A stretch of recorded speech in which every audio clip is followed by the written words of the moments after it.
लखनऊ के central bar association के अध्यक्ष व महामंत्री के खिलाफ चुनाव विसंगतियों, सदस्यता शुल्क, सदस्य अधिवक्ताओं की लिस्ट में गड़बड़ी पर अनिश्चितकालीन भूख हड़ताल कर रहे अधिवक्ताओं की हालत बिगड़ती जा रही है।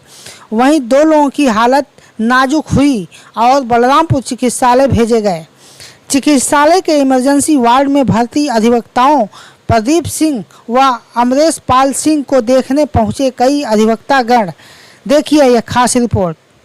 देखिए, हमारे यहाँ सेंट्रल बार एसोसिएशन का वार्षिक चुनाव प्रस्तावित है, लेकिन सेंट्रल बार की कार्यकारिणी विगत 30 महीनों से अवैध तरीके से उस सेंट्रल बार की व्यवस्था पर काबिज है और जब चुनाव की बात होती है तो चुनाव कराने से इनकार करते हैं। और इसमें एक नई चीज़ आ गई, माननीय उच्च न्यायालय के आदेशानुसार एक एल्डर कमेटी फार्म होती है।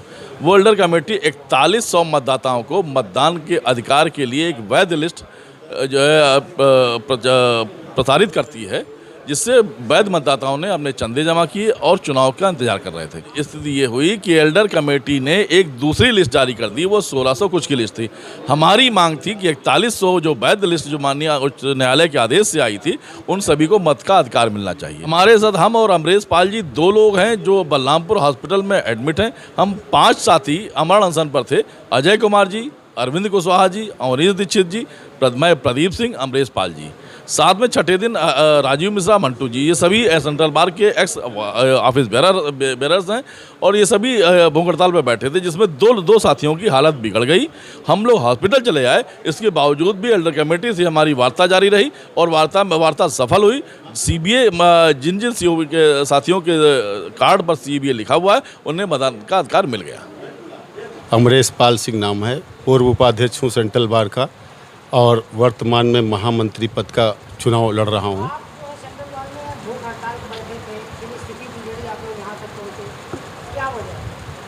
देखिए, हम लोगों की हड़ताल चल रही थी, अनिश्चितकालीन भूख हड़ताल चल रही थी।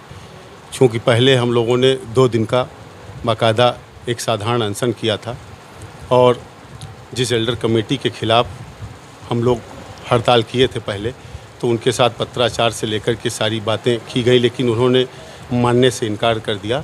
उसके बाद हम लोगों ने विवश होकर के निर्णय लिया कि हम लोग अब भूख हड़ताल पे जाएंगे, वो भी अनिश्चितकालीन के लिए। कल लगभग रात के 10 बजे मुझे काफ़ी दिक्कतें होने लगी और शरीर में दम कम रह गई और लगा मुझे कि अब दिक्कत बढ़ जाएगी।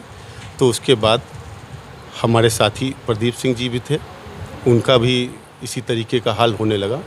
तो सीजीएम साहब को, चूँकि जिस जगह पे हम लोग धरना स्थल था अनिश्चितकालीन, वो जुडिशियल ग्राउंड है, वहाँ पे सीजीएम या जिला जज ही उसकी देखरेख करते हैं। तो चीफ जुडिशियल मजिस्ट्रेट जो उनसे संपर्क किया गया और उनको अवगत कराया कि हमारी हालत कुछ ज़्यादा ख़राब हो रही है, इसलिए मुझे कम से कम जो है प्राथमिक ट्रीटमेंट जहाँ बलरामपुर बगल में है, इसमें कराने की कृपा की जाए, जिससे कि मेरा स्वास्थ्य सही रहे और मैं पुनः फिर से धरने पे बैठ पाऊँ रात में।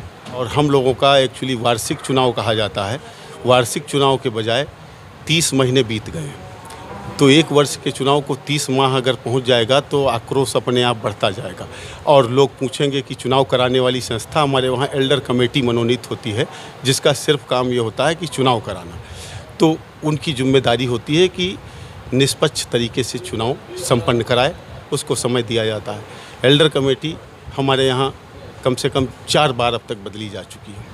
अनियमितताएँ इतनी ज़्यादा बढ़ गई हैं कि 3 चेयरमैनों ने इस्तीफ़ा दे दिया। बहुत से लोगों ने चुनाव कराने के लिए हाथ खड़े कर लेते हैं, जब चुनाव की तैयारियां पूरी हो जाती हैं उसके बाद वो इस्तीफ़ा दे देते हैं, नया चेयरमैन बन जाता है।